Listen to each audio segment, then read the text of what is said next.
Hi, I'm Mary Polchininoff, and welcome to Sure Things. Well, if you happen to love the shows House Hunters or love to look at Zillow to see what's really out there, I think today's a show for you. I am very privileged and very happy to introduce my guest today, Cara Bernard. Welcome, Cara. Hi, Mary. Thanks for having me. I am so happy you're a realtor. And it was so funny, we met just in Denise's little kitchen there, and we started talking, and I just felt like you had such a wealth of knowledge about real estate. I appreciate that so much. I feel like as a realtor, the best thing I can do is stay informed so that I can be in service to my clients. So I take that as a great compliment. Well, Thank yes, you. Yeah, I'm very excited about it. So why don't we start by you telling us a little bit about your background? Okay. So, I definitely have a diverse background professionally. We can go into all the different things I've done. You'll find most realtors have been other places. But my real estate career, I got into it really to solve a problem, right? I was looking to, recreate some business goals, and then also something that really appealed to my servant heart, which was taking care of my clients. And at the time, I saw a real niche in the industry that I could fill, and I did. And I started in traditional sales. I had a great first year, and then opened my own team, and we became top producer in dollar volume and unit. Wow, congrats. So that was your own company then? We were affiliated with a brokerage. Okay. So most agents, I'm currently with Coldwell Banker, and you always want to make sure that your agent is disclosing their affiliation. Yes. Right, because it's a relationship between the brokerage and the agent. Yeah. So really good question. Yeah. From there, I went into management, and I was in expansion, recruitment, and acquisition, meaning recruiting agents, recruiting teams, and acquiring brokerages. And then most recently, back into sales. Wow, and what made the change for you to go back into sales? I think I love feeling the autonomy of running my own business and working directly with the clients.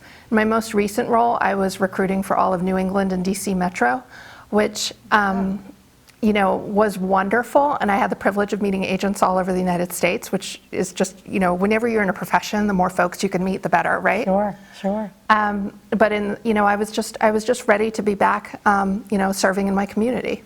And where is your community? Are you in? I live on the shoreline, so I live in Westbrook. Oh, you do live in okay, so you are in this area. I do. Too. I tend to, I would say, the classic shoreline, right?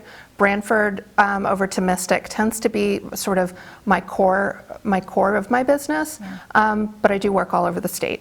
Yeah, that's so interesting. And you mentioned being a salesperson. I thought the interesting thing to know is that as a realtor, everyone is really an independent contractor. Yes. Per se, right? So I think that's an interesting piece of information that I wasn't aware of till recently. Sure. Yeah. So it's a good point, and I think especially for consumers, right? Yeah. That you're really working with someone who's running her own business that is carrying the overhead just like any other small business owner. And then that's why that brokerage affiliation is important to disclose as well, because folks just, it's a relationship, right? You're not an employee. Right. Given the whole real estate business and everything, when people are looking at that financing part, where does a realtor, well, let me ask you that question first. Why a realtor? Like a lot of people you can see for sale by owner, or you hear somebody saying, yes, I'd like to, but why should somebody go with a realtor? So at the end of the day, a realtor is the expert in pricing, which is really what you want to know, right? A full-time accomplished realtor, she's going to have the ability to create a pricing plan for you that really protects your equity.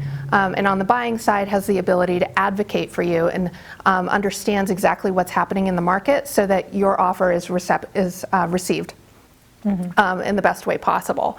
The metaphor I always like to make is, first of all, if you're a seller, your house is most likely your largest financial asset, as well as the only one you're emotionally attached to, right? And we get so attached to our houses. Exactly. Our places where we live, definitely, I can relate to that. Now, imagine just saying, even like, something you need to handle legally, right? Just deciding to do it yourself when it could compromise your family. Sure. Most folks would choose to go to a lawyer. I personally, even before I worked in real estate, would have always gone to a realtor and did. I had purchased many properties before I became a realtor. For that one reason is that I felt that the best way to protect my asset was by using a professional in the market. It's interesting too, as I delve deeper into the whole real estate information, that fiduciary responsibility I was so impressed with that. I never realized what that entailed for a realtor. Absolutely. And I think fiduciary responsibility is something that, as consumers, we can be familiar with, right? Because if you've ever done financial planning, they have a fiduciary responsibility as well. Something that I think sometimes folks don't realize in the industry is we are bound by a code of ethics. Right. And what that means is we have given our yes, which I believe is powerful, given our yes to protecting the best interest of everyone that we work with. Yeah. And what I like to say is what you say to me dies with me. And that's because I've learned that as well, Yes. right? The confidentiality lasts forever. It does. Yeah. I thought that was so awesome. And I had a lot more respect after, delving into it and learning more about it. That you have that responsibility of that obedience and that care and that confidentiality, which is great because my husband and I have bought and sold too, but I didn't realize the background of that with the realtor, that it was such a confidential commitment too. Yeah, it really is. And I think it's something, when a realtor does her job well, it doesn't even fly on your radar as the client, right? Right. I always disclose fiduciary responsibility when I sit down with folks. I explain to them exactly what that means and what to expect from me. Yeah. And that it's a relationship, that I have to earn your trust and I have to perform on it. No, that's a good point. That point, and as you said, as you made that comparison with a lawyer, that you'd want somebody that is really in the know and the license to handle that affair. And as you said too, the house is probably one of the biggest investments anyone's going to make. So they do want to make sure that it's all handled properly and that there's no other issues coming up with it, which the realtor would be able to. Do you think there are many people that are doing to try to sell on their own, or has that died down, or have you noticed anything in the market? In our market historically, we're not. One of the things that I really respect about the Shoreline is we tend to respect professionals. Yes. and build relationships with small business. So real estate has had a pretty stable relationship here. There are parts of the country where for sale by owner is more common, but there are also states that aren't as regulated. Yeah. We happen to live in a very regulated state where the consumer and the client are well protected. Then you also want a realtor who's going to be able to guide you through the process. You're going to want to understand what closing is like, which for anyone who's ever sold a house, even when you know it, even when you've been through it, going into that, I call it the closing corner, right? The last end run. It's incredible because, as I said, we just did in Florida. We closed on something, and the amount of paperwork and the terms and everything that you have to go through, it's overwhelming. You do want someone to be able to say, well, let me explain that to you, or this is what this says, because it really was very helpful for us to be working with someone with that type of expertise. I know I mentioned in the beginning, I said that Z word, Zillow. So I am so curious because I haven't asked, but I wonder what is the deal with Zillow? Can people trust it, or? I mean, look, I would say Zillow has a place in the market, right? It can be consumer friendly in that you can flip through it, but I think the most important thing for folks to understand is the Zestimate is simply an algorithm, right? And what that means is it's not necessarily the sale price of your home. It is truly just the math. Like if there's 5 houses that have sold in the town and they're all 3-bedroom, 2.5 bath, Zillow's going to find the average of that and tell you that's your Zestimate. Right? That's like really basic overview of what a Zestimate is. Whereas it's not taking into account that this one's renovated, this one's got a new roof, all those things, the way a CMA, a cost market analysis prepared by a realtor, which is not something the client pays for. So I think, of course, I've always felt like this is what I've said to my clients. You know what, if you want to look at houses on Zillow and tell me what you like, fine, but I'm going to send you ones directly from the MLS first because I get them first. Right. Oh, that's true too. So you're ahead of the game anyway. Yeah. Because you get that information from the listings. Right. And often it's just from being in a vibrant office where we're talking about what's coming on and things like that. But I can't show it sooner than anyone else. That wouldn't be compliant. But an active full-time realtor usually kind of has her nose to the ground. And they know. And we're invested in the people, right? Like if I know my folks are looking for something, I'm really, I'm looking. You're looking, yeah. Yeah. And that interesting background to take off of that is, yes, you're looking, and I had mentioned earlier that my friend who's a realtor had posted, this is everything their real estate agent would do for you. And the bottom line might be you might not get paid. Yeah, it's Correct? true. If We are that- completely commission-based. And so if that doesn't close, it wouldn't Correct. be finished. Right. You get paid when you deliver. You get paid when you deliver. So that again, that's a motivator too, to get that all done. Yeah, I mean, I think it is. For better or for worse, I'm never motivated by commission. I'm not, I have a consulting and coaching business, and I'm always talking to people about what their personal definition of success is, and mine just doesn't happen to include money, right? It doesn't mean that I don't work for money and I don't like money, because who doesn't if they're working? Right. Right? But that's not what gets me up in the morning. What gets me up in the morning is knowing that I've had clients well served.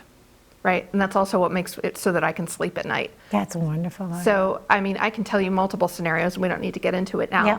where, folks have, been really nervous, something didn't come through at a contingency or whatever, and we just sit down and we chat about what aligns with their goals. It has nothing to do with my commission. Yeah, yeah. That's an awesome way to think of it, though. I can tell that you're very focused on that. We're going to take a short break, and when we come back, we'll talk more about trends and happenings on the shoreline. Be right back. Better Business Bureau has received thousands of complaints related to travel insurance. Many don't realize that it doesn't typically cover the cancellation of a trip out of fear of traveling or concerning travel advisories unless you purchase a policy that includes cancel for any reason coverage. And even then, certain things are listed as exclusions. So you must read the fine print. Before purchasing travel insurance, consider that travel insurance is intended to help with unexpected events, not things like forecasted hurricanes. Once an event is a known event, meaning it's been forecasted or anticipated, it may not be considered a covered reason for cancellation if a traveler books a trip after that date. Before purchasing a policy or trying to file a claim, read the specifics on what the policy does and doesn't cover. You can find more travel tips at bbb.org/travel.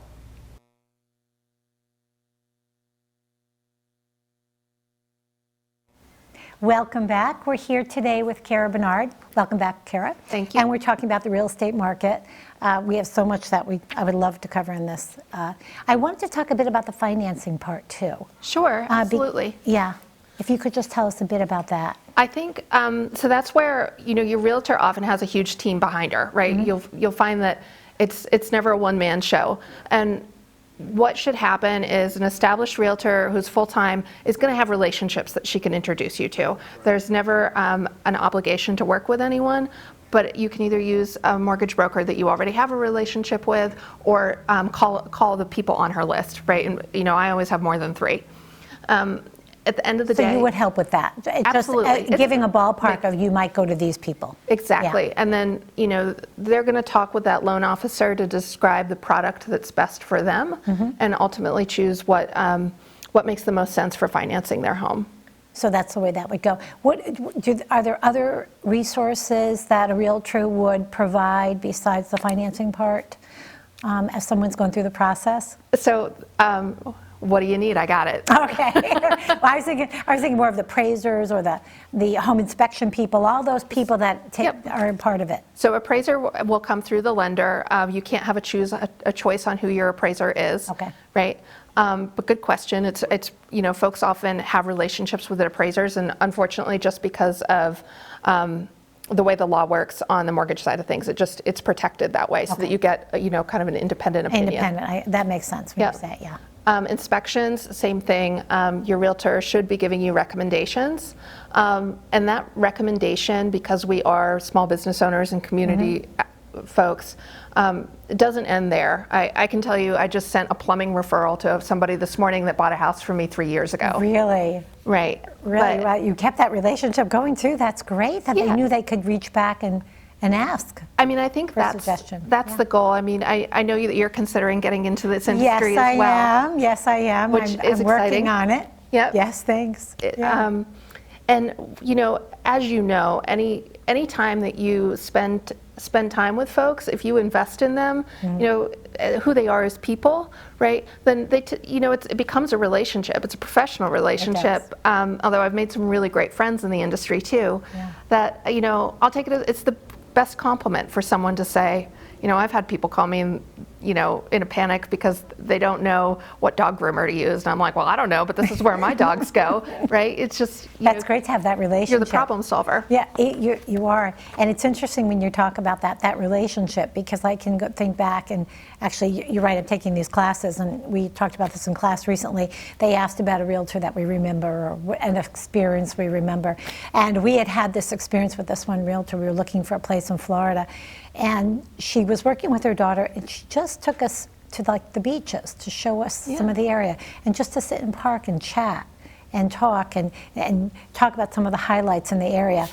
It just made all the difference for us. We had gone through a couple of other people, just to look, and we hadn't signed up yet, but that made all the difference. So I can see what you mean about that relationship piece. Yes. It's interesting that does last all those years.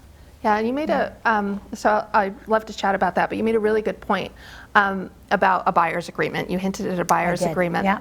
And in the state of Connecticut, a realtor must have a signed buyer's agreement to show you a property, unless it's something listed already within their team or brokerage.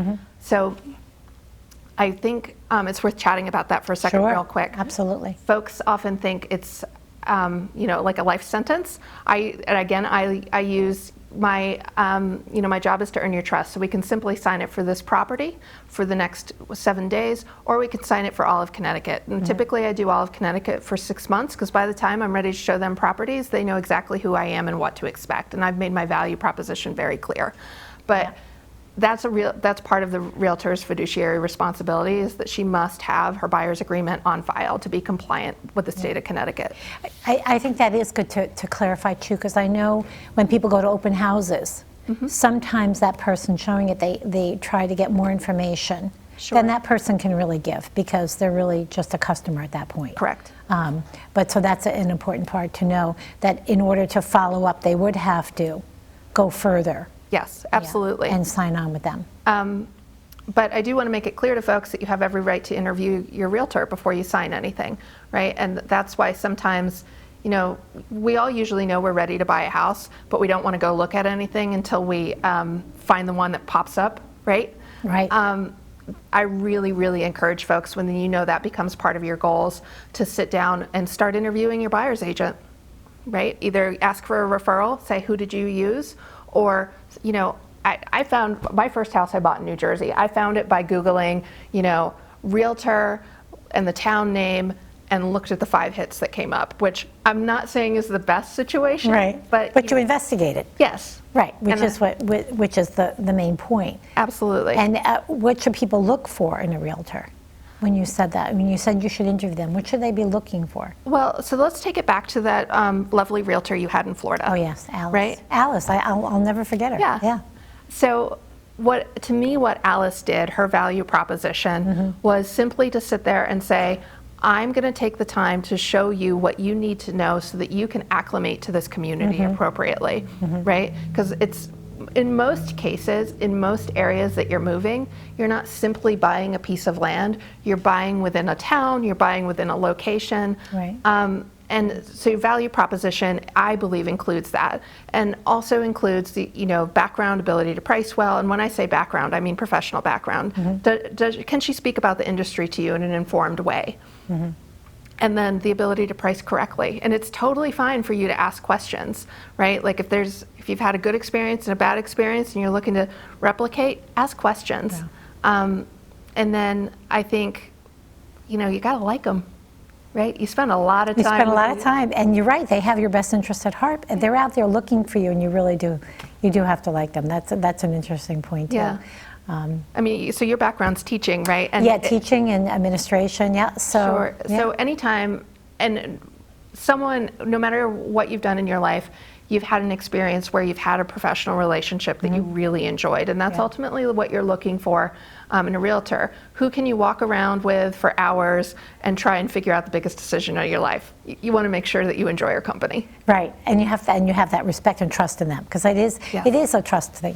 Because as you said, it's the biggest decision you're going to make, most likely. Yeah. So you have some information on trends. Yeah, absolutely. About the shoreline, because I'm so curious about that too. So I personally love data.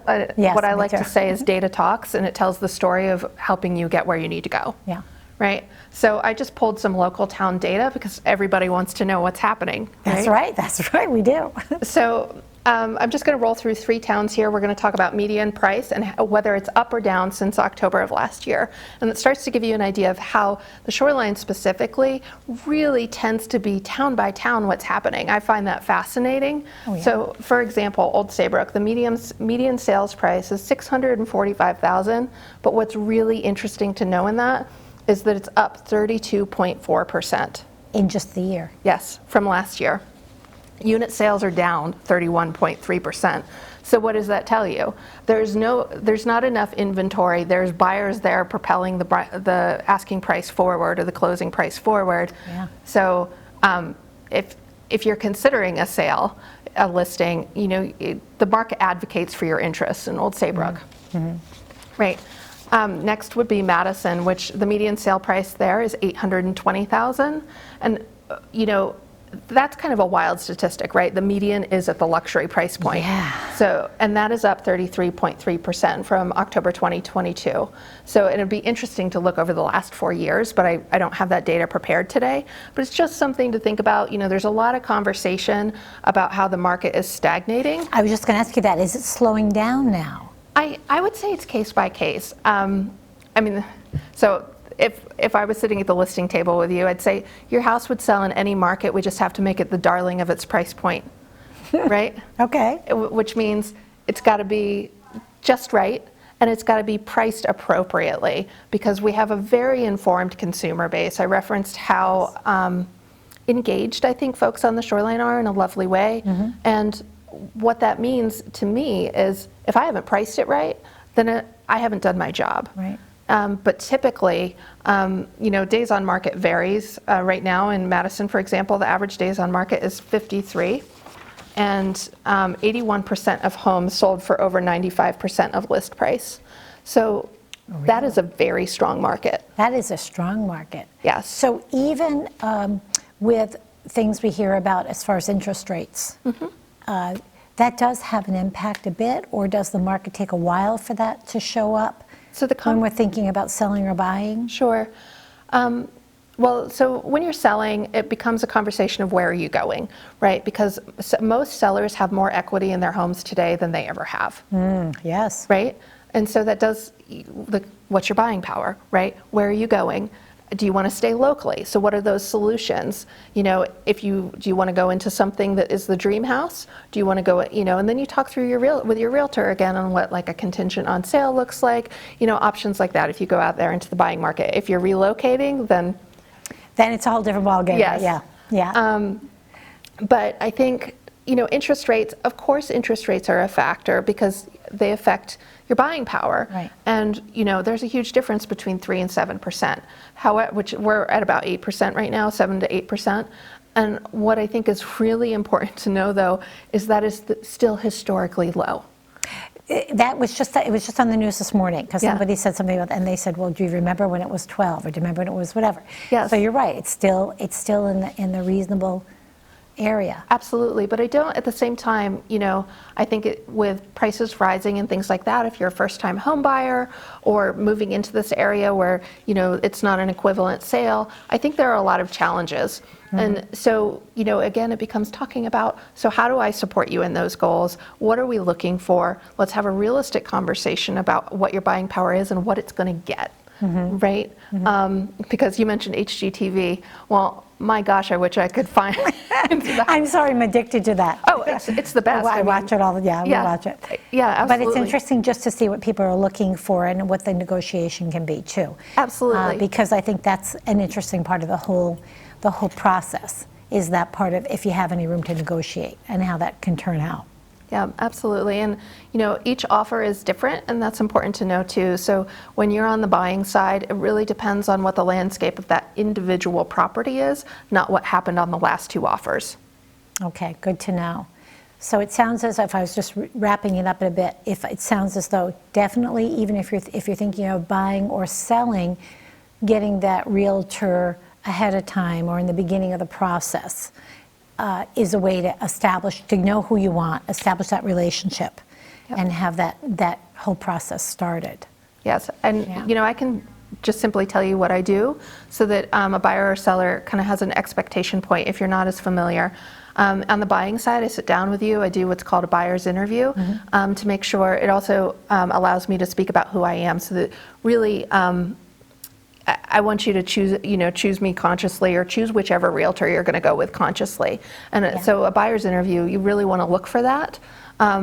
And it's not necessarily asking questions about your financing. You will need to be pre-approved to go out and look at homes, but it's not asking those questions yet. It's asking about goals. It's asking about why you Really getting to know that person. Yeah. And then on the listing side, it becomes much more about appropriate marketing and things like that.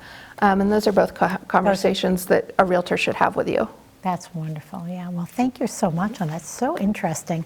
I really enjoyed it. I know we could go on and on, but I appreciate you being here. It's been a pleasure. Thank you again. Yeah, thank you. And I wish you the best as you go ahead with your adventures, which is amazing. Thank you for tuning in. Please send any feedback or comments to my email, surethingct.org. Love to hear from you. Until next time, take care.